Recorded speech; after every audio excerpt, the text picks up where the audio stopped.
the NLC can go on strike or protest if the interests, if the rights of NLC members are involved. What the NLC is planning in the next 2 days is about interest. There's no dispute whatsoever between NLC as a body and the federal government. So calling out people on street protest, you begin to wonder, what is the motive of NLC in this matter? Well, I'm naturally concerned about this if the aviation union will shut down in support of ASUU. I would say they have no need to, and I would say also that we should begin to look at civil aviation as a critical national enterprise, critical national security enterprise. When we started the negotiation, we know the quantum of money they say that they will make available for that upward review. I have made it clear that as we speak today, wages of people in the university, especially their lecturers, are not fine. Wages of public servants in the public service, not fine, except for some people who are in NNPC and the CBN and the rest of them all, which you cannot even call a hardcore public service or civil service. And as that topic gets our attention, joining us live from Port Harcourt is Anikio Briggs, a civil rights activist and convener, Niger Delta Self-Determination Movement, NDSDM. We thank you so much for joining us at this time, ma'am. Happy Sunday to you. Thank you, and to you too. So, just to dive right into this topic, is it right for the federal government to try to stop the NLC's planned protest? Well, I mean, bearing in mind that protests or stuff like that is in line rights of workers and the rights of citizens to express their opinions and views on issues that concerns them in the area of governance and their relationship with their political representatives. And so if Nigerians are allowed to express themselves in that way, as is a human right, then I see no reason why the federal government would want to stop any group, whether it's labor or any other group or association, from joining an issue that concerns workers. They are all workers.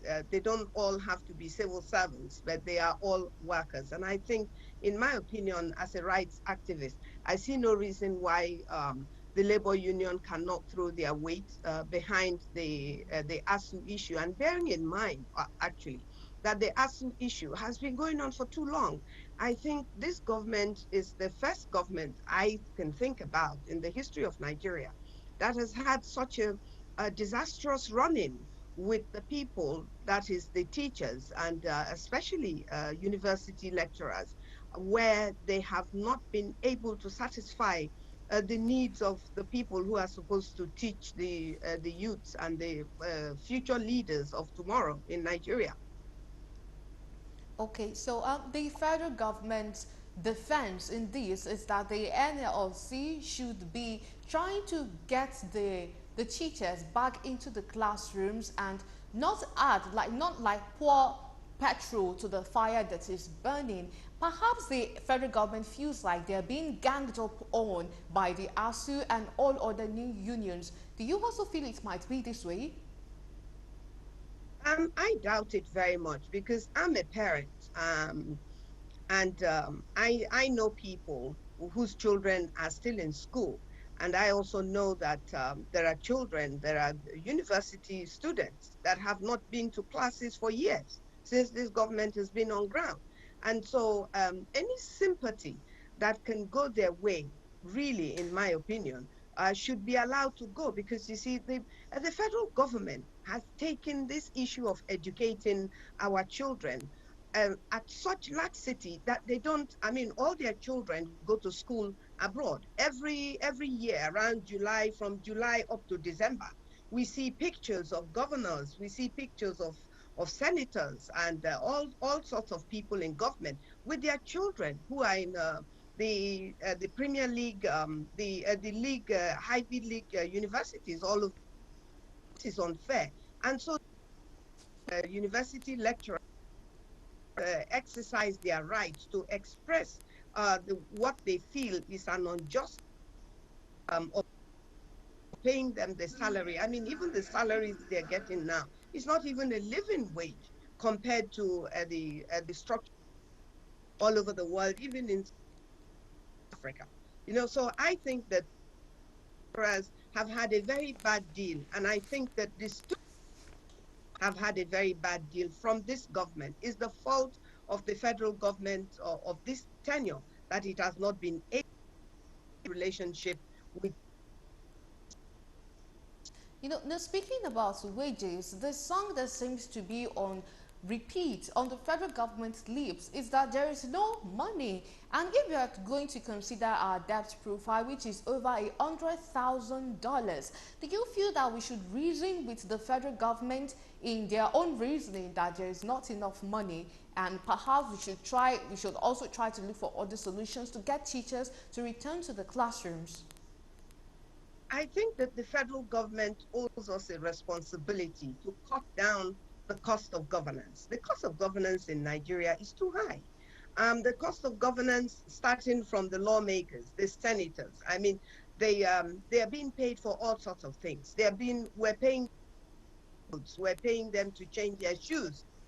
We're paying them to read their newspapers. You know, like when I have to do a job to you and you bring up a topic, research work. Now I can't come to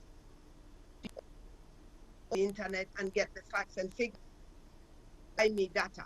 Well, that's what the federal, that's the way the lawmakers are operating. So first of all, it's the fault of government that we are in so much debt. We have a government borrowing off the debt that. So how long is this going to go on for? The government has failed in the area of managing the economy of Nigeria. The government has borrowed and borrowed, and mind you, this government came into power sorts of things, to security, to making 1 naira, all sorts of promises were made. Of those promises kept, and these promises include education, includes healthcare. They are flying all over to Paris, going to everywhere, UK, to look for Panadol when they are not well. And yet we have people dying because they drink fake Panadol in Nigeria. This government has failed in every way that you can look at it. You said that the cost of governance in Nigeria is just too much. If I may ask, how do you visualize a Nigeria that the cost of governance have been cut to the lowest? How do you feel it is going to be like? First of all, the issue that the cost of government is high. So how do we bring down the cost of government? What are they spending this money on? Is the question that people are asking, because you're saying you're paying people 18,000 naira minimum wage. Okay, that is not a living wage anywhere in the world, even if you compare it to Ghana, a country. As a matter of fact, in Africa, if you compare it, like today, the dollar 600 and something. How is that a living wage for Nigerians? And why should we even be worrying about what the government says it is its responsibility, which is to cut down the cost of governance? Situation where this and borrows to pay off the 2-3 borrowings that they have done previously. It is the duty of federal government to find you and I having to pay through the nose for this country to be run. Okay, some people are of the opinion that it's because of this ASUU strike that there probably is increasing banditry and all sorts of insecurity in the country. Do you agree with that? Absolutely not. How can anyone in their right mind accept that it is because of the strikes of ASUU that is based on their grievances against that we have banditry. How is that? Are they now saying that it is the lecturers that are going into banditry, that are killing people? Is it the students that are killing people? No, they step forward and take responsibility for the failures that it has created. Insecurity is failure of this government.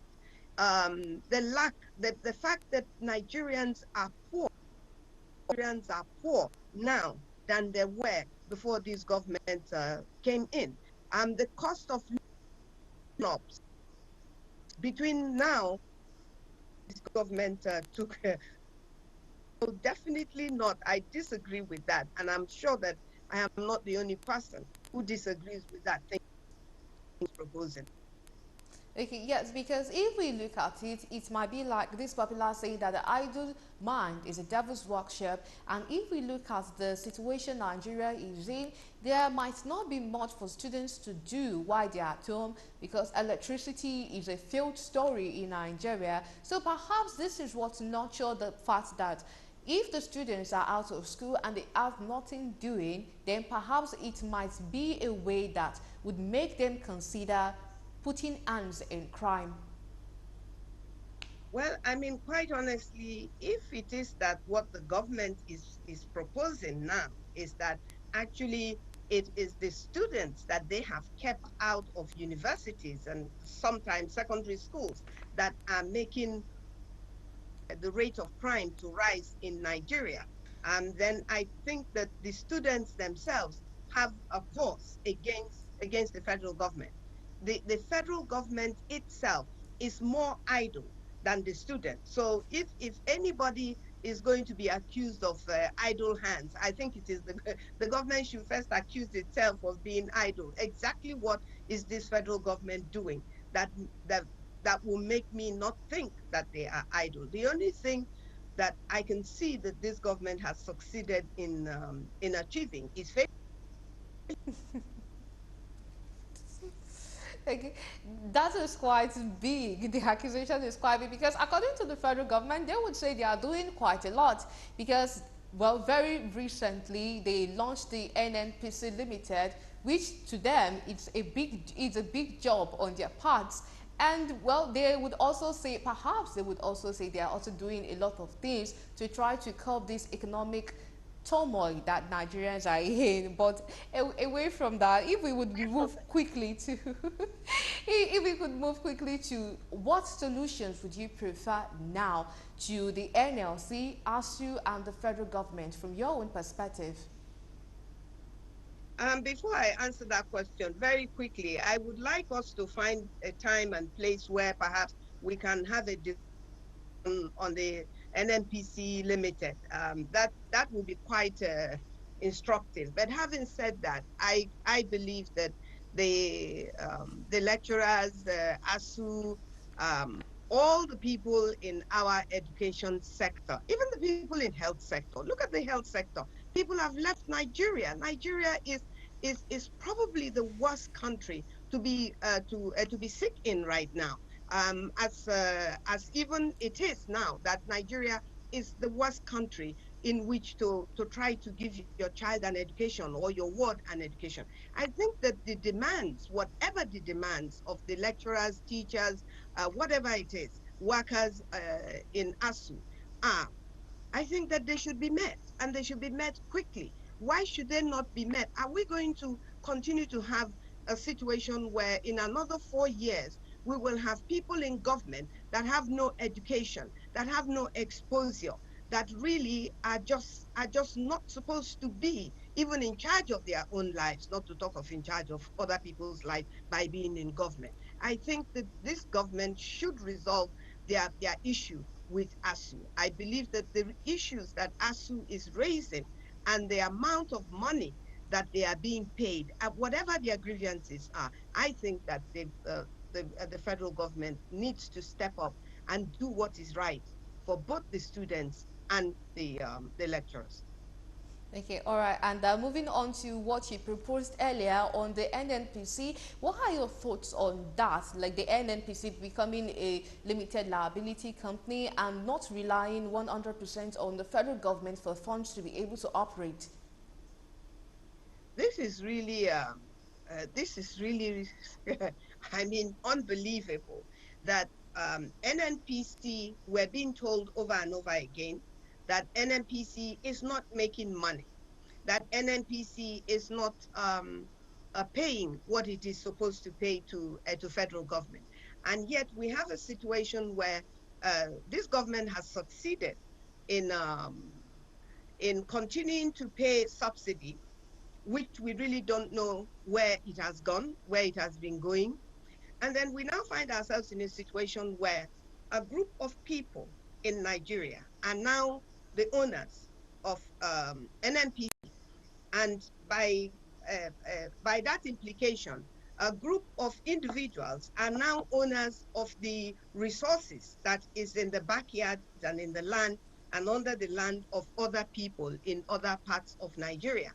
And yet, if you look at the numbers of the people that own this so-called NNPC Limited, you will see that it has all gone to the ownership of NNPC, has all gone to one sector of Nigeria. But I'm not surprised at all, because the governance of Nigeria is actually in one section of Nigeria. It is in the hands of Northerners, and it is in the hands of Muslims. I mean the governance of Nigeria. And so when you look at this new ownership of NNPC, it has gone the same way. Quite honestly, all of these discussions, all of these things the government does brings us back to the point where we continuously say that if we really want Nigeria to move forward, and that is now in doubt, move forward as a country, that is now in doubt, then we have to make a decision to do certain things.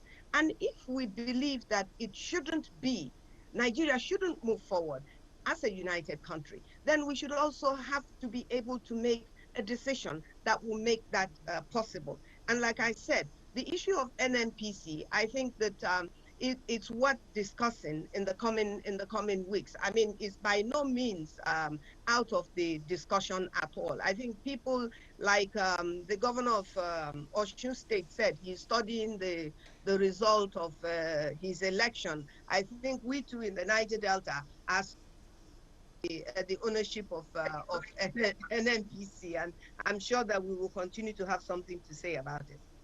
Okay, all right, but for the defense of some people is that the NNPC is underutilized and they're not even providing enough barrels of petrol like they do, barrels of crude oil like they do daily, and perhaps this privatizing it, so to speak, might be the solution. Do you not reason along that line? How can I reason along that line when I've just raised the very critical issue of where you find a situation where a government is selling off the only asset that it uses to generate funds to run this country is coming from crude oil, whatever anybody wants. It's not coming from cattle rearing. It's not coming from growing ginger. It is coming from crude oil and gas. Now, if it is coming from crude oil and gas, and you've taken that asset as national asset, and today you've decided that it is no longer national asset, that now it is owned by private individuals. And that private individuals, the ownership of it is not cut across Nigeria, is not cut across the Niger Delta. And so when you bring those thinking and reasoning into it, and for me, from somebody who is coming from the Niger Delta, that is the only reasoning that I can put forward, and I'm willing to put forward, which is to say that how do you give ownership of the resources that is coming from my place, which make the NNPC to be what it is today, and you're handing it over to private individuals. And so it all works into the bigger plan of the cabal, which is that it works into the issue of the water resources bill, because most of these resources is coming from the area where there is water, the mangroves, the swamps, and the creeks. So when you talk about resources. And when you talk about the NNPC, the Ministry of Petroleum and stuff like that, you are digging into the very core of Nigeria as a nation. And you're digging into the very existence of people who live in those areas, who own those resources. So creating, handing over NNPC to private ownership, and where only a handful of people in Nigeria are owners of this of NNPC. The future of this, what it is going to generate, we have not even started discussing it yet.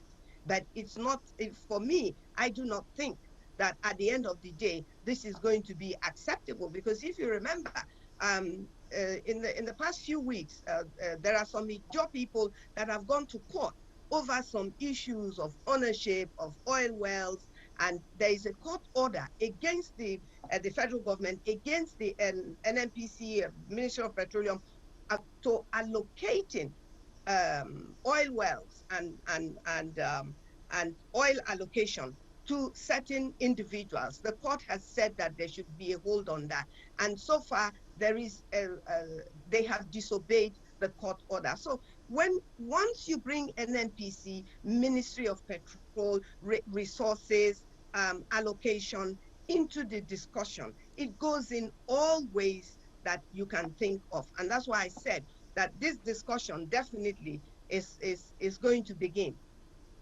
Okay, all right. Because according to the federal government, they said that the new NNPC Limited will be contributing more to the federal government purse in terms of paying taxes and dividends, and the whole of Nigeria would be able to benefit from it, because in this way, energy would be distributed well among all the states in Nigeria, even perhaps outside Nigeria too.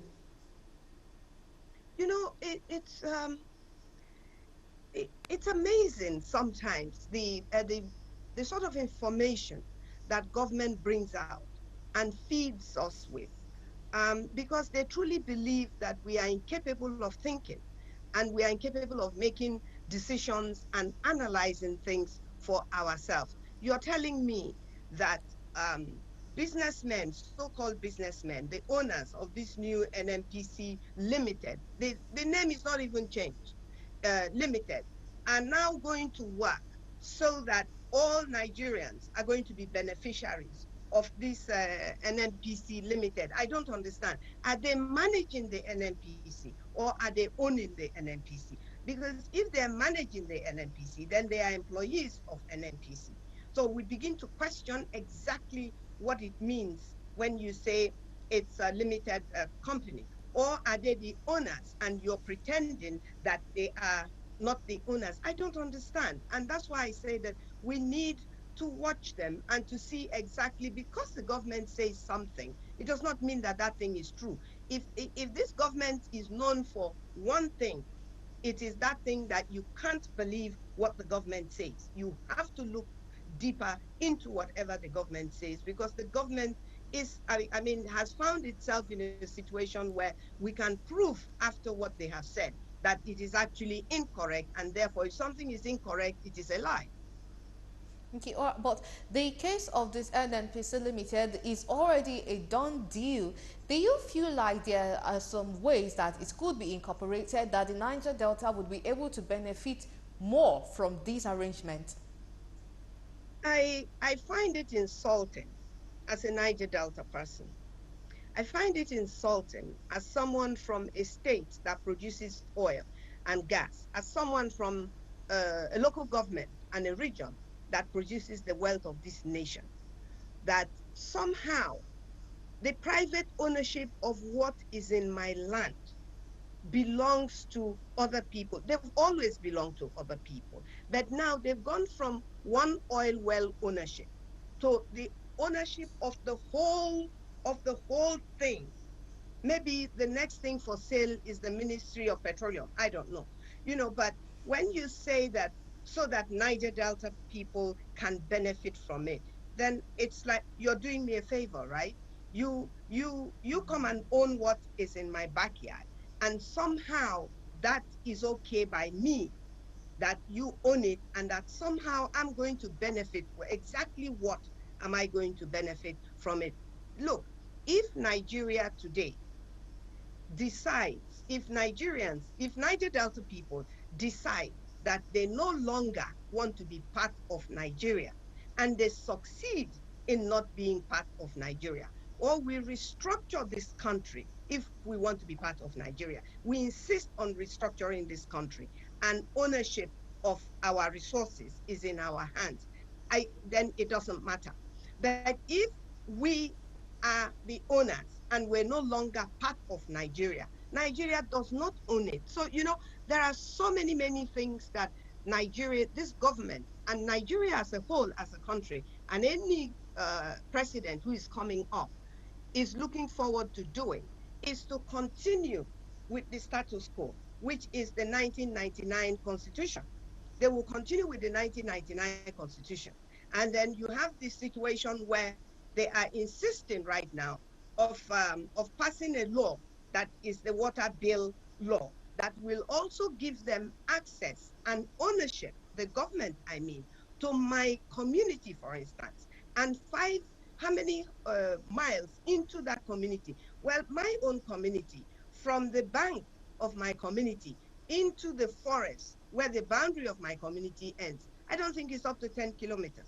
Now, if that be the case, then it means that if the water bill is passed, it means that my whole community is owned by federal government, and that at best I'm a tenant or a squatter or an illegal squatter in a community that my ancestors founded, in a community that my ancestors owned, that all of a sudden I and my children and grandchildren are now tenants in those communities. So you see, there is a lot that comes up, is thrown up anytime the government opens its mouth or anytime the government makes a decision. And the government should be aware that it can only push a people so far if you push them to the point where they have nothing else to lose but their lives. And if you make them feel that their life is not even their own, then they have nothing else to lose. And when you push people to that point, you will push them to the point of confrontation because they won't move after a certain point.